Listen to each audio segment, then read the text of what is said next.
Welcome back to our channel. In today's video, we'll show you how to find your most visited groups in Facebook. If you're looking to quickly access your favorite groups, this tutorial is for you. Let's get started. Step 1. Open Facebook. Step 2. From the left-hand side, click on Groups. Step 3. Next to Groups you've joined, click on See All. Step 4. Now, click on Sort from the top right corner. Step 5. Finally, select Most Visited. By following these simple steps, you can easily find and prioritize your most visited groups on Facebook.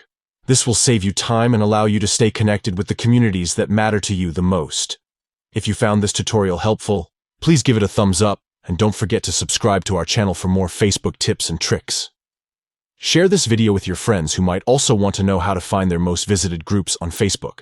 Thank you for watching, and we'll see you in the next video.